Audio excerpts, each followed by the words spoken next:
Assalamualaikum kawan-kawan semuanya, berjumpa kembali dengan kami Bahas-Bahas Channel.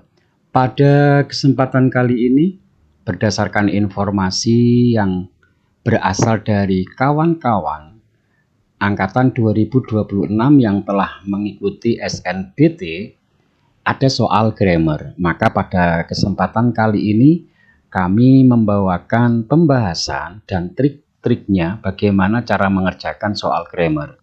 Jadi ini juga berlaku nanti untuk Anda yang akan ikut SNBT 2027. Semoga video ini bermanfaat. Amin. Baik, langsung kita munculkan soal yang pertama.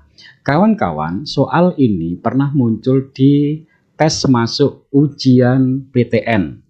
Sebagaimana yang sudah Anda ketahui, di soal ini ada 5 opsi dan seterusnya. Bagi siswa yang belum pernah mengerjakan atau tidak memahami konsep atau babnya ini bab apa, pasti kesulitan. Nah, cara memahaminya adalah seperti ini. Kita lihat dari soal ini. Ketika berita pembunuhan terhadap tahanan yang tidak bersalah menyebar, masyarakat turun ke jalanan, memecahkan jendela, dan membakar mobil. Sorry, tidak ada kata dan. Memecahkan jendela, membakar mobil, dan nah di sini kawan-kawan kata kuncinya. Anda harus memahami yang namanya hukum kata N. Oke, hukum conjunction N. Bahwa yang namanya N itu adalah sebuah kesetaraan. Artinya di sebelah kiri dan di sebelah kanannya N itu jenis katanya harus sama. Semisal di sebelah kirinya N, yaitu di sini, itu ada kata benda. Maka di sini harus kata benda. Semisal di sini verb 1, di sini juga harus verb 1. Nggak boleh diisi verb 2. Misalnya seperti itu. Kalau di sini nanti verb 2, di sini harus verb 2. Nggak boleh diisi verb 1. Semisal ini yang ditanyakan di sebelah kanannya N. Demikian juga kalau di sebelah kanannya, di sebelah kirinya ada verb ing, ya di sini ada verb ing. Di sebelah kirinya ada adjektif, kata sifat, di sini juga harus ada kata sifat, kawan-kawan. Maka tinggal Anda lihat saja. Lihatnya bagaimana? Melihatnya adalah begini, kawan-kawan. Coba, di sini ada kata N, ini yang ditanyakan. Anda lihat setelah koma. Kata yang tepat setelah koma inilah yang harus menjadi acuan.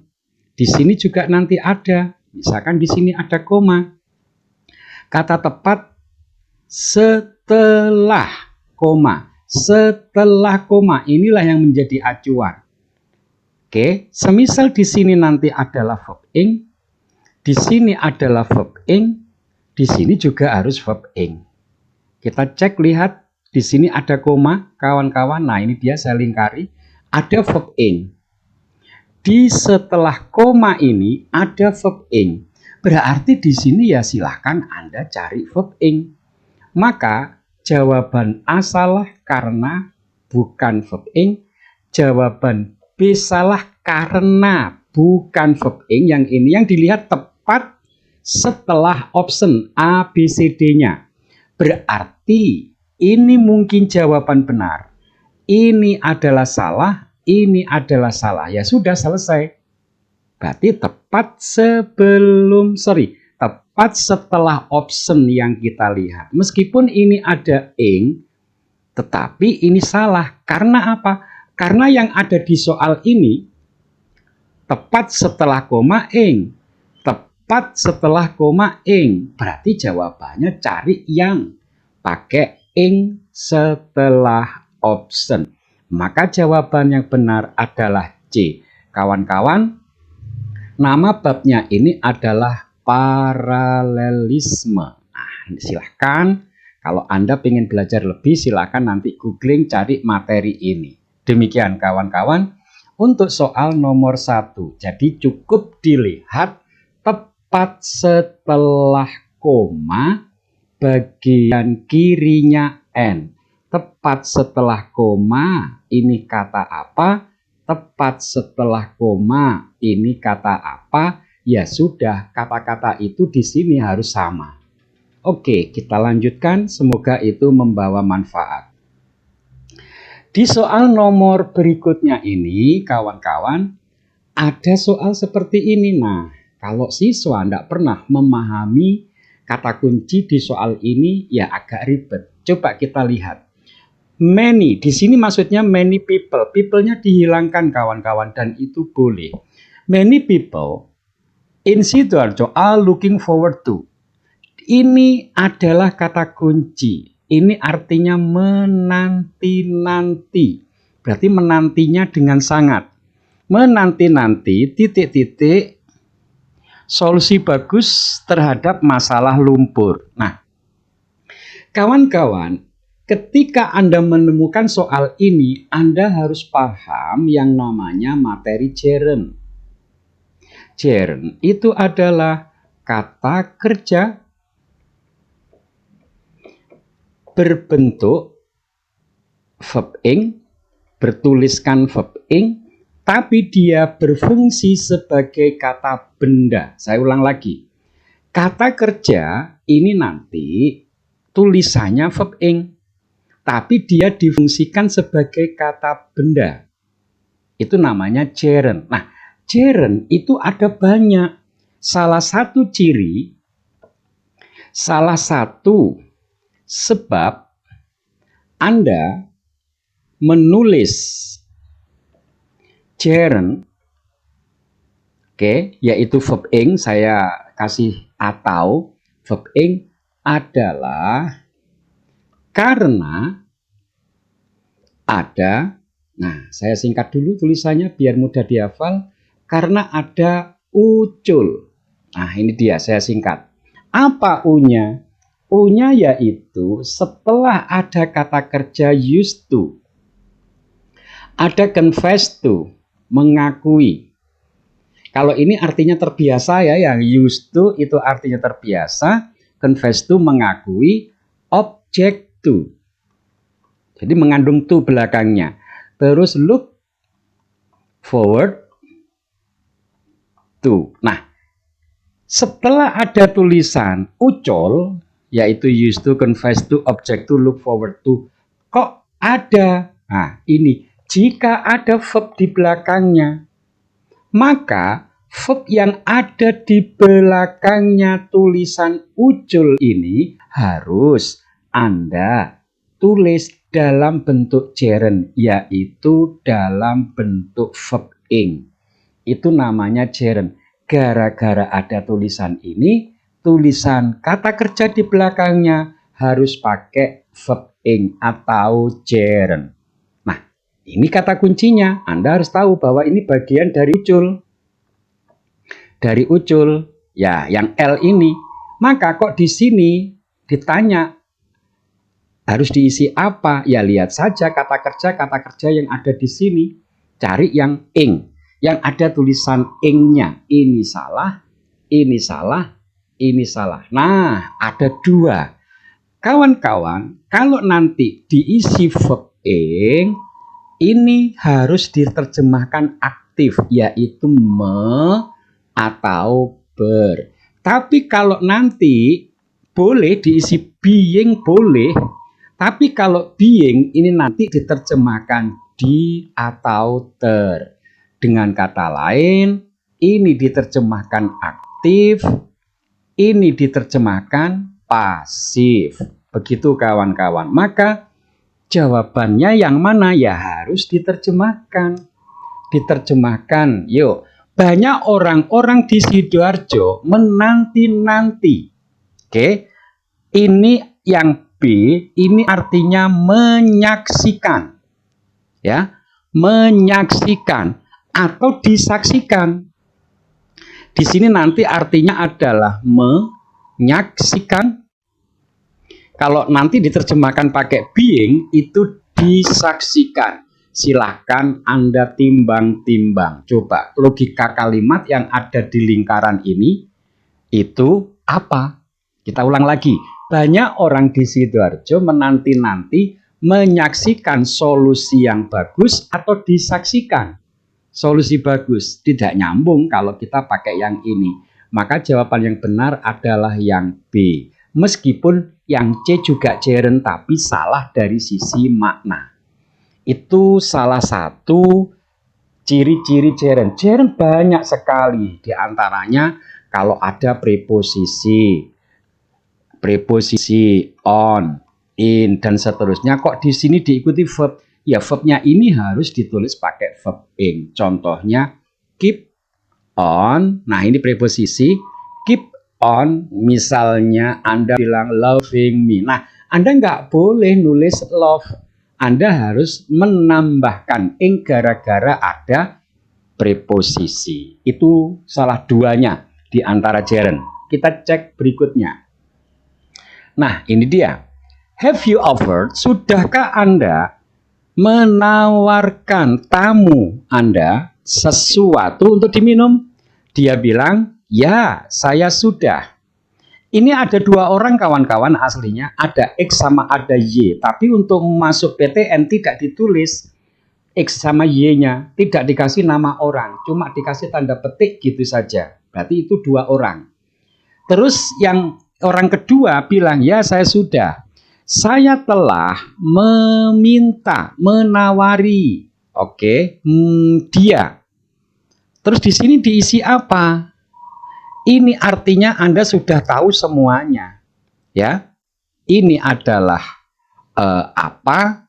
Ini adalah bahwa, ini adalah yang mana, ini adalah apakah, ini adalah mengapa. Anda sudah tahu semuanya. Nah, soal ini yang mana? Tentu kawan-kawan kita cek lagi jawabannya si Y. Ya, saya telah menawarkan, saya telah bertanya, menanyai dia, apakah dia ingin kopi atau teh? Maka jawabannya yang B. Cara cepatnya bagaimana? Cara cepatnya gini kawan-kawan. Ada kata kunci yang harus Anda ketahui. Ini ada kata or. Or itu adalah pilihan. Berarti kalau ada or, kawan-kawan, pasangannya pasti dengan whether. Whether itu artinya adalah apakah. Nah, whether ini punya sinonim, bisa diganti if.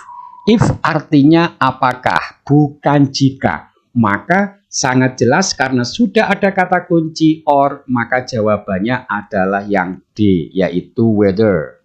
Begitu kawan-kawan, ini sudah pasangan rumus. Ini nama babnya adalah noun clause. Bisa Anda googling, noun clause dipelajari lagi. Oke, next. Untuk soal ini, nah ini dia. Ini nama materinya apa? Ya kita baca dulu terjemahannya. Nanti diusahakan Anda terjemahkan ya. Oke, saya tidak bisa mengerti panduan dari video pun ini. Anda misalkan beli barang elektronik, di dalamnya ada panduannya dan ternyata ditulis pakai bahasa Jepang misal. Logikanya Anda tentunya mencari orang lain untuk menerjemahkan. Berarti Anda menyuruh. Dalam bahasa Inggris, menyuruh. Itu nama babnya adalah causatif. Causatif itu menyuruh dan dia punya ciri-ciri kata kerja.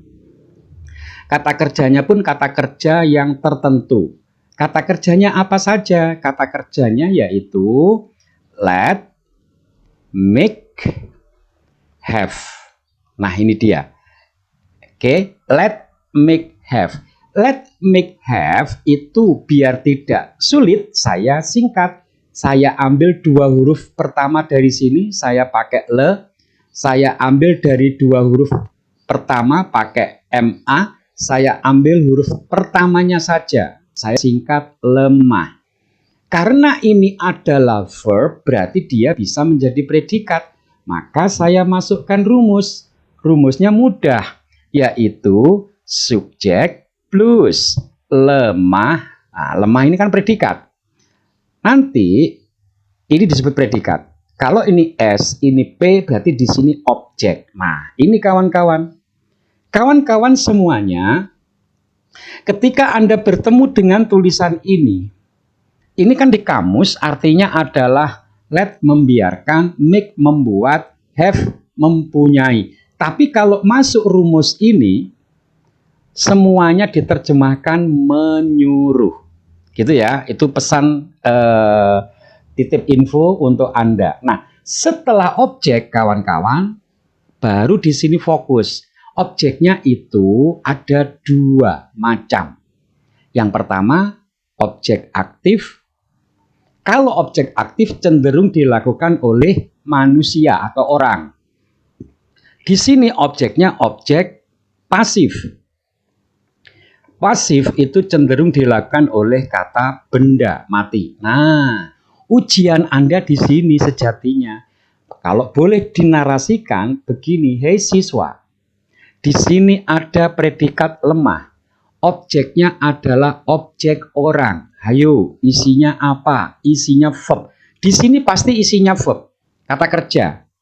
Nah, saya ulangi lagi, ada kalimat narasi gini, hei siswa, di sini ada predikat lemah.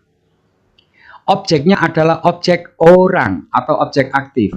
Hayo tebak, di sini harus diisi verb berapa? Verb itu kan macam-macam, ada verb 1, verb 2, verb 3, verb ing, to, verb 1. Nah, itu kan, maka ini isinya adalah harus pakai verb 1. Bila objeknya orang yang predikatnya berasal dari lemah. Tapi bila nanti predikatnya lemah, kok objeknya adalah objek pasif. Nah, ini dia. Maka di sini harus pakai verb 3 kawan-kawan. Udah otomatis langsung begitu. Maka kita cari triknya. Triknya adalah begini, langsung fokus di sini kawan-kawan. Lemah yaitu berasal dari kata ini, harus langsung diikuti objek. Cari jawaban yang lemah harus diikuti objek. Nah, di sini ada, kita ke soal ya. Ini ada had. Jangan-jangan itu adalah yang ini, yaitu have. Terus syaratnya harus diikuti objek. Objek itu pasti kata benda. Objek itu pasti kata benda kawan-kawan. Nah, ternyata di sini diikuti verb 3. Translated itu kan verb 3. Berarti jawaban A pasti salah. Jawaban B setelah had kok diikuti to. Ini pasti salah. Mintanya benda atau objek. Nah, ini dia C. Ada lemah, salah satu dari kata kerja lemah diikuti my friend. Nah, my friend ini kan objek. Ya kan? My friend itu kan benda. Berarti sudah memenuhi unsur yang ini. Terus diikuti verb 1. Nah, ini dia kan verb 1. Berarti sudah memenuhi unsur ini. Gitu kawan-kawan. Berarti jawabannya jelas. Di sini jawabannya adalah yang C. Kenapa? Ya karena jawaban D juga diikuti verb 3. Ini jawaban salah. Diikuti to. Ini jawaban yang salah. Maka jelas kausatif itu seperti itu. Ya. Misalnya saya buatkan gini. My father made me. Misalkan sleep. Ayah saya menyuruh saya tidur. Nah, ini dia. Mungkin ada yang bilang, Pak, kenapa kok made itu diterjemahkan menyuruh? Tanda-tandanya apa? Tanda-tandanya, kalau setelah objek kok ada verb, maka made artinya menyuruh. Tapi kalau setelah objek tidak ada kata kerja, tidak ada kata ini, ya, tidak ada kata ini kawan-kawan yang saya kotak warna ini. Nah, ini dia. Kok tidak ada ini? Berarti made artinya seperti kamus. Seperti kamus. Ya terjemahannya adalah membuat. Begitu ya. Oke. Jadi dikatakan kausatif bila belakangnya ada kata kerja lagi selain kata kerja yang ada di sini. Begitu kawan-kawan. Oke, kita lanjutkan. kalimat seperti ini pernah muncul. Soal-soal yang tadi kami bahas itu semuanya pernah muncul di tes masuk PTN kawan-kawan ya. Oke, coba di sini ada 2 orang ngobrol. Nah, ini harus diperhatikan. Saya butuh laporan dengan segera. So, mengapa kamu tidak menggunakan laptopmu? Si yang diajak ngobrol atau orang kedua bilang, saya tidak bisa. Baterainya, nah itu dia. Baterai dari laptop ini, logikanya, oke, dia apakan? Kan gitu. Kawan-kawan, yang perlu diperhatikan, obrolan ini membicarakan masa kapan? Masa sekarang. Butuhnya sekarang. Ini verb 1. Butuhnya sekarang kan, tidak menggunakan laptopnya kapan? Ini pakai do, berarti kan verb 1. Berarti semuanya menunjukkan masa kapan? Masa sekarang. Berarti kalau menunjukkan masa sekarang, kawan-kawan, ini nama tensesnya present continuous. Anda butuh present continuous. Present continuous itu kalau ditulis dalam kalimat aktif adalah subjek plus is, am, are, plus. Verbnya harus verb ing dong, pasti. Terus diikuti objek. Nah, ini rumus aktifnya. Soal ini butuh pasif. Dari mana Pak saya tahu kalau soal ini butuh pasif? Ya dari subjeknya. Subjeknya kan benda. Benda mati. Benda mati ini tidak akan bisa menjadi aktif. Tentu minta yang pasif. Berarti rumus ini harus kita kawan-kawan menjadi pasif. Cara merubahnya, objek yang ada di sini tadi Anda ubah menjadi subjek. Oke, ini satu rumusnya. Terus to be yang ada sini tetap Anda tulis ya nanti. Rumus umumnya kan to be plus verb 3 plus by. Kan rumusnya begitu. Berarti soal yang warna merah itu kalau kita ubah jadi pasif adalah demikian. Subjeknya sudah kita tulis, to be-nya tetap kita tulis. To be is, am, are. Oke, kita sudah nulis ini. Sekarang kita harus nulis ini. Nah, berarti kalau kita harus merubah verb ini menjadi verb 3, akan terjadi obrolan imajiner. Bayangkan kawan-kawan, verb ing ini ngobrol. Anda harus tahu, verb ing itu kan aslinya verb 1 ditambah ing. Nah, verb 1 ngobrol sama ing. Hey, ing, saya disuruh pindah oleh siswa menjadi verb 3. Maka kamu saya tinggal ya. Terus ing bilang, kalau kamu ninggal saya sama siapa? Si verb 1 bertanggung jawab. Setelah saya pindah menjadi verb 3, nanti verb ing-nya bilang begitu. Setelah saya pindah menjadi verb 3 sesuai rumus, kamu akan saya carikan teman. Dengan siapa? Dengan yang namanya kawan saya. Kawan baik saya namanya B. Nah, menjadi rumus sudah. Berarti nanti rumusnya adalah subjek ditambah to be ditambah being ditambah verb 3 diikuti by. Nah, ini dia. Sudah cari rumus yang ini kawan-kawan berarti. Saya kembali ke soal. Kan butuhnya sekarang sang bosnya ini. Ini kan bos. Saya butuh laporan segera. Siapa yang bilang gitu kalau bukan bos? So, mengapa kamu tidak menggunakan laptopmu? Saya tidak bisa karena baterainya sedang dicas. Logikanya dicasnya kan sekarang. Sekarang itu tensesnya adalah present continuous. Rumusnya adalah seperti ini. Seperti sekarang ini saya kan I am teaching. Nah, ini dia. Teaching you. Sekarang kan saya mengajarnya. Berarti saya harus pakai rumus present continuous. Nah, kita cek jawaban A pasti salah karena masih berupa verb ing. Salah. Jawaban B salah karena ada tulisan ini. Nggak boleh ditulis ini. Harus ditulis yang kayak begini ini. Is, am, are, atau was, were. Nggak boleh ditulis to be. Nggak boleh. Ini juga salah karena bukan verb 3. Nah, ini dia jawabannya. Ini dia kawan-kawan jawabannya. Yang benar adalah yang D, jelas yang E salah karena ndak ada is being-nya. Salah, nomor E.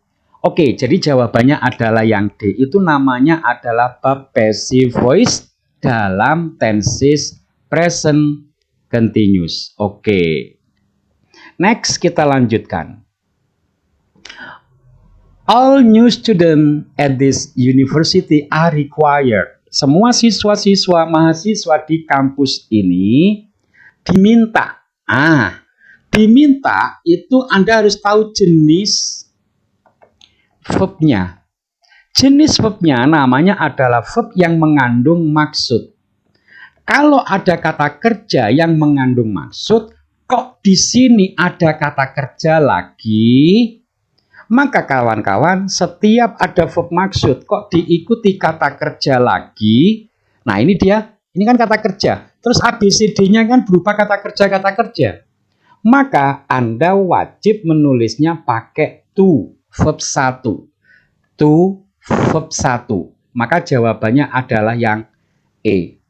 Mungkin ada yang bertanya, verb maksud itu apa saja? Verb maksud itu kawan-kawan banyak dalam bahasa Inggris. Ada want, ada ask. Anda bertanya punya maksud. Anda berharap punya maksud. Anda meminta punya maksud. Anda menginvite seseorang punya maksud. Anda membutuhkan sesuatu pasti punya maksud. Insist itu menegaskan. Seperti Anda saat sekolah pakai stabilo, itu kan menegaskan, punya maksud dong, itu namanya insist. Yang berikutnya, what do you mean? Nah ini dia, pasti punya maksud. Terus urge, mendesak seseorang melakukan sesuatu. Anda mendesak seseorang pasti punya maksud. Decide, mengambil keputusan, pasti punya maksud.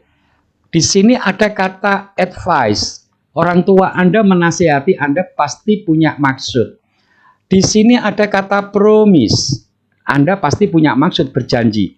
Anda require. Nah ini dia, seperti ini. Ini Anda pasti punya maksud. Order, memesan, memerintah. Teach, pasti saya punya maksud. Expect, ini pasti punya maksud. Ya kan? Mengharap. Terus ada kata suggest. Pasti punya maksud. Kalau ada kata-kata ini kawan-kawan, itu nanti harus diikuti to verb 1. Maka jawaban yang jelas adalah E karena ada kata kerja maksud yang ada di sini. Kalau menghafal silakan, cara menghafalnya silakan Anda baca ke bawah. Huruf pertamanya saja. Huruf pertamanya saja. Huruf pertamanya saja, dibaca ke bawah huruf pertamanya saja. Wah bini muda protes. Gitu ya. Oke, siap. Kita nanti lanjutkan. Oke, ada kalimat begini. Whose car is that? Mobil siapa itu? Nah, kamu maksud mobil. Di sini kan logikanya kalau pilihan seperti ini, kan nanti jawabannya adalah yang diparkir. Kamu maksud yang diparkir di depan toko buku itu. Oke. Nah, kawan-kawan, kalau seperti ini jelas yang diparkir itu nanti pasti ada unsur verb 3-nya. Coba kalau dari sisi terjemahan begitu saja. Kamu maksud yang diparkir. Nah, asal usul tulisan nanti yang harus pakai verb 3 ini, asal usulnya begini. Coba saya buat kalimat yang lainnya, misalkan the book is mine. Saya buat kalimat sederhana saja. It is kept on the table. Kawan-kawan, dua kalimat ini bila digabung nanti akan menjadi yang namanya adjective clause. Caranya, silakan Anda ubah it ini menjadi which. Karena it ini adalah benda. Benda mengganti buku. Maka which nanti letaknya di mana saat digabung? Letaknya which nanti saat digabung di adjective clause itu adalah di belakang kata yang diganti oleh it. Saya ulang lagi, which letaknya nanti di mana? Di belakang kata yang diganti oleh it. Yang diganti oleh it adalah the book. Berarti nanti kalimat itu menjadi, saya ganti warna dulu. Saya ganti warna ini dulu. Kalau kalimat ini diganti, digabung menjadi the book. Oke, kita nulis which sekarang. Which kita tulis. Which. Kita tahu which itu ada di kalimat nomor berapa? Di kalimat nomor 2. Berarti habiskan dulu nulisnya kalimat ini. Setelah nulis which. Which is kept on the table. Selesai. Kita lanjutkan kalimat kedua. Kalimat pertama. Kalimat pertama kan belum selesai. Langsung ditulis is mine. Ini artinya adalah yang. Ini artinya yang. Oke. Buku yang disimpan di atas meja itu adalah milik saya. Kalau kalimat ini diubah jadi yang namanya participle.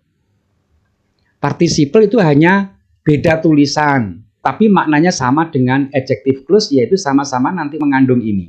Nah, kawan-kawan, kalau diubah jadi participle, which ini Anda hilangkan. Hilang. Kalau Anda menghilangkan which, kok di belakangnya ada to be, sekalian to be hilangkan. Maka menjadi the book. Oke, sebentar, sabar. Kept on the table, oke, biar ada warna penegas, is mine.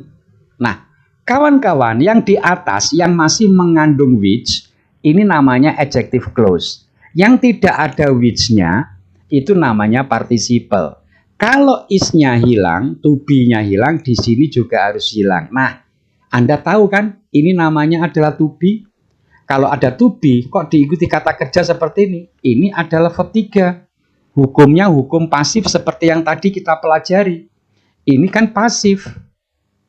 Nah, kalau dipartisipelkan, meskipun to be-nya hilang, tidak apa-apa. Ini tetap disebut verb 3. Nah, seperti yang saya gambarkan tadi di sini.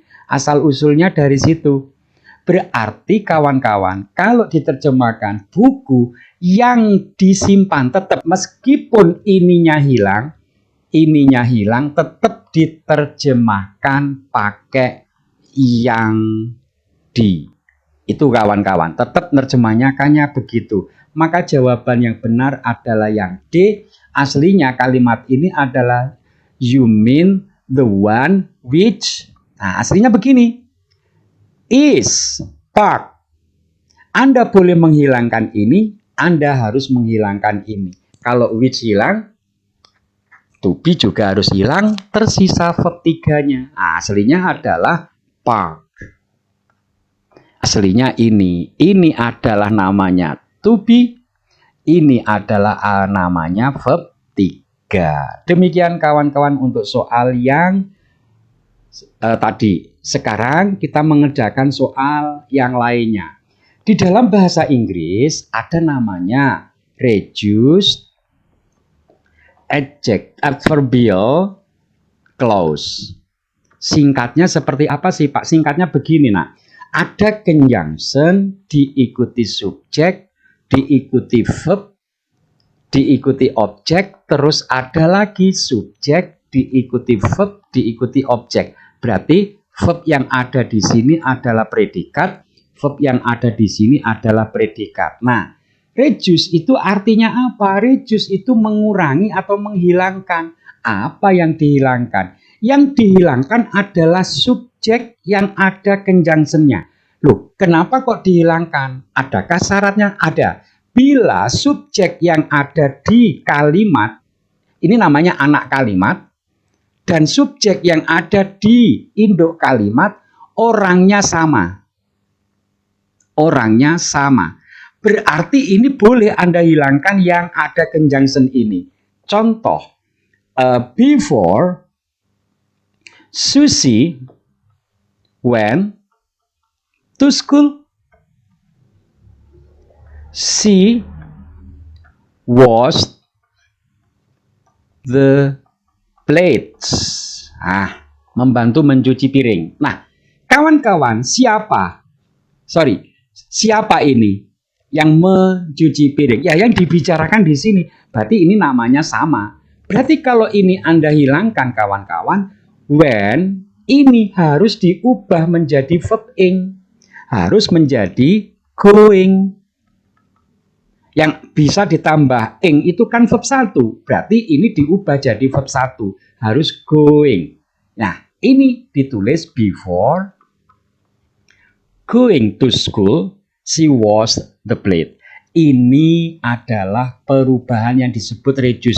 Bahkan Anda boleh menghilangkan ini sekalian. Ini hilang, nanti tersisa going to school. Oke, ini kalimat yang di sananya sama, idem. Nah, boleh menulis pola ini dengan menghilangkan conjunction dan subjeknya, boleh menulis pola ini dengan menghilangkan subjek saja, boleh menulis pola ini, menulis pola lengkap. Jadi ada 3 pola. Maka soal ini kita kembali, Anda fokus di sini kawan-kawan. Anda fokus di koma. Nah, komanya kan koma yang ini. Berarti setelah koma kan subjek. Anda lihat, seorang pasien harus melakukan rangkaian tes medis. Siapa yang melakukan rangkaian tes medis? Ya orang ini. Berarti aslinya di sini ada a. Oke, patient undergoes. Oke, undergoes. Nah, karena subjeknya sama, ini boleh Anda hilangkan. Dengan syarat ini diubah jadi verb ing. Yang mana yang ada verb ing-nya? Ya jelas yang ini. Begitu kawan-kawan cara mengerjakan. Syaratnya lagi-lagi saya kasih warna beda. Yang tidak boleh Anda lupakan. Syaratnya adalah orangnya sama yang ada di sini. Baru boleh Anda hilangkan dengan pola 1, pola 2 dan pola 3. Ini yang reduce, ini yang masih asli. Demikian kawan-kawan. Jadi polanya seperti itu ya. Oke, next. Nah, di soal ini coba sama soal yang tadi, mirip. Yang kosong yang depan, Anda wajib curiga. Langsung Anda tengok.